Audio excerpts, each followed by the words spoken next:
ഗാസയിൽ ഇസ്രയേലിന്റെ ആക്രമണങ്ങൾക്ക് അമേരിക്ക ഇപ്പോഴും മൗന അനുവാദം നൽകുന്നുണ്ടെന്നാണ് തെളിവുകളെല്ലാം സൂചിപ്പിക്കുന്നത്.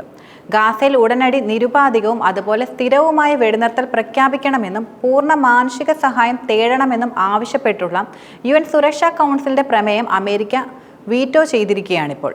സംഘർഷം അവസാനിപ്പിക്കാനുള്ള നയതന്ത്ര ശ്രമങ്ങളെ ഇത് യഥാർത്ഥത്തിൽ ദുർബലപ്പെടുത്തുമെന്ന് വാദിച്ചാണ് അമേരിക്ക പ്രമേയം കൂടുതലും തള്ളിയതെന്നാണ് റിപ്പോർട്ടുകൾ സൂചിപ്പിക്കുന്നത്.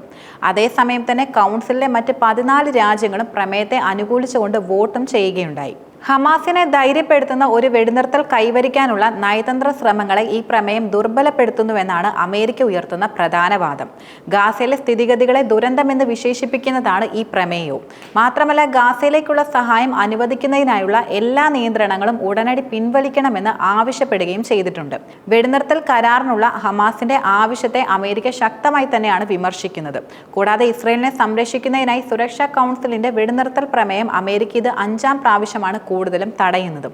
മാത്രമല്ല, നവംബറിൽ ഹമാസ് കൈവശം വെച്ചിരിക്കുന്ന എല്ലാ ബന്ദികളെയും ഉടനടി നിരുപാധികമായി മോചിപ്പിക്കുന്നതുമായി ബന്ധപ്പെട്ടുകൊണ്ട് വെടിനിർത്തലിനെ നേരിട്ട് ബന്ധിപ്പിക്കുന്നതിൽ പരാജയപ്പെട്ടുവെന്ന വാദം ഉയർത്തിക്കൊണ്ട് ബൈഡൻ ഭരണകൂടം സമാനമായൊരു നിർദ്ദേശം വീറ്റോ ചെയ്യുകയുണ്ടായി. അതേസമയം തന്നെ 2023 ഒക്ടോബർ മുതൽ ഇതുവരെ ഗാസയിൽ 50,000-ത്തിലധികം കുട്ടികൾ കൊല്ലപ്പെടുകയോ അതുപോലെ പരിക്കേൽക്കുകയോ ചെയ്തതായിട്ടാണ് പാലസ്തീൻ അഭയാർത്ഥികൾക്കായിട്ടുള്ള UN ഏജൻസികൾ കൂടുതലും വെളിപ്പെടുത്തിയത്.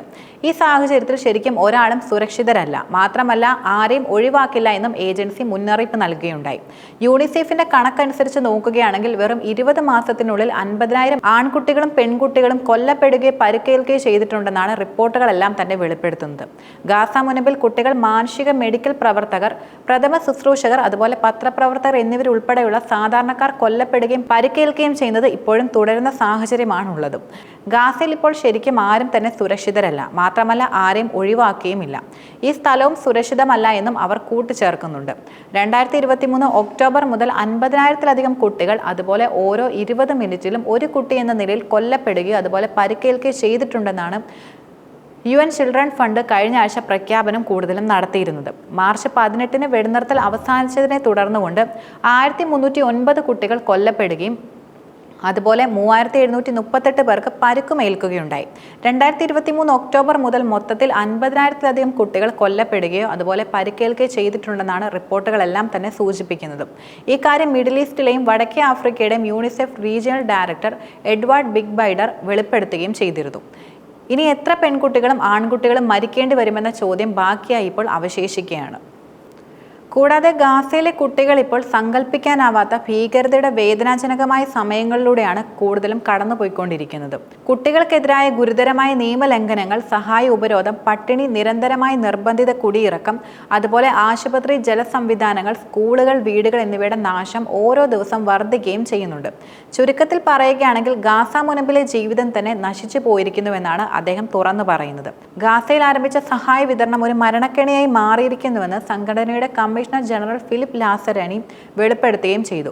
തെക്കൻ ഗാസയിലെ റാഫയ്ക്ക് പടിഞ്ഞാറുള്ള ഒരു സഹായ വിതരണ കേന്ദ്രത്തിന് സമീപം ഒത്തുകൂടിയ പാലസ്തീനികൾക്കെതിരെ ഇസ്രായേൽ അധിനിവേശ സൈന്യം വെടിയുതിർത്ത് ആക്രമിക്കുകയായിരുന്നു.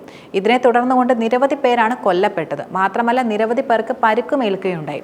ഇതിന് പിന്നാലെയായിരുന്നു അദ്ദേഹം തന്റെ പ്രതികരണം നടത്തിയത്. ഗാസയിൽ ഭക്ഷ്യവിതരണ കേന്ദ്രത്തിൽ വന്നിരുന്നവരെ കൊന്നൊടുക്കിയ സംഭവത്തിൽ സമഗ്ര അന്വേഷണം ആവശ്യപ്പെട്ടുകൊണ്ട് UN-ഉം അന്തർദേശീയ സന്നദ്ധ സംഘടനകളും രംഗത്ത് വരികയുണ്ടായി. മാത്രമല്ല, 400-ലധികം ആളുകൾക്ക് പരിക്കേറ്റതായും ഗാസ ആരോഗ്യ മന്ത്രാലയം നിലവിൽ അറിയിക്കുകയും ചെയ്തിട്ടുണ്ട്. അതേസമയം തന്നെ കൂട്ടക്കുരുതി അപലപിച്ചുകൊണ്ട് UN ഏജൻസികളും അന്താരാഷ്ട്ര സന്നദ്ധ സംഘടനകളുമെല്ലാം ഇസ്രായേൽ നടത്തുന്ന ക്രൂരത വളരെ മോശമാണെന്ന് ചൂണ്ടിക്കാട്ടുകയും ചെയ്തു. കൂട്ടക്കുരുതി സംബന്ധിച്ചുകൊണ്ടുള്ള സമഗ്ര അന്വേഷണം വേണമെന്നും UN secretary general Antonio Guterres ആവശ്യപ്പെടുകയുണ്ടായി. മാത്രമല്ല, ഭക്ഷണത്തിനായി കാത്തുനിന്ന പാലസ്തീനികൾക്ക് നേരെ യാതൊരു മുന്നറിയിപ്പുമില്ലാതെയായിരുന്നു ഇസ്രായേൽ ആക്രമണം നടത്തിയിരുന്നത്. വടക്കൻ ഗാസയിൽ ദുരിതത്തിലായ പാലസ്തീനികൾക്കുള്ള കുടിവെള്ള വിതരണം നിർത്തിവെക്കാൻ ഇസ്രായേൽ ആവശ്യപ്പെടുകയും ചെയ്തു. മാത്രമല്ല, ഇസ്രായേലി നൈപ്പർമാരും ക്വാഡ് കോപ്റ്റർ ഡ്രോണുകളും സഹായ കേന്ദ്രങ്ങൾ പതിവായി നിരീക്ഷിക്കുന്നുണ്ടെന്നാണ് ദൃക്സാക്ഷികളെല്ലാം തന്നെ വെളിപ്പെടുത്തുന്നത്. അമേരിക്കൻ പിന്തുണയോടെ ആക്രമണവും ഉപരോധം കടുപ്പിച്ചുകൊണ്ട് പാലസ്തീൻ ജനതയെ ആസൂത്രിത വംശഹത്യ നടത്തുകയാണ് ഇസ്രായേൽ എന്ന് ഹമാസും ശക്തമായി തന്നെ കുറ്റപ്പെടുത്തുന്നുണ്ട്. കൂടാതെ 21 ലക്ഷം ജനങ്ങൾ കൊടും പട്ടിണിയിലാണെന്നും അടിയന്തര ഇടപെടൽ ഉണ്ടായില്ലെങ്കിൽ ഗുരുതര പ്രത്യാഘാതം ഉണ്ടാകുമെന്നും ലോക ഭക്ഷ്യപദ്ധതി ഉദ്യോഗസ്ഥരും അഭിപ്രായപ്പെട്ട് രംഗത്ത് വന്നിരുന്നു. ഖാൻ യൂനിസ് ഉൾപ്പെടെയുള്ള വിവിധ പ്രദേശങ്ങളിൽ ഇസ്രായേൽ സേന നടത്തിയ ആക്രമണങ്ങളിൽ 53 പേർ കൊല്ലപ്പെടുകയും ചെയ്യുകയുണ്ടായി. മാത്രമല്ല, ജബലിയ അഭയാർത്ഥി ക്യാമ്പിൽ നടത്തിയ ആക്രമണത്തിൽ 5 സ്ത്രീകളും അതുപോലെ 7 കുരുന്നുകളും അടക്കം 14 പേരാണ് മരണപ്പെട്ടത്.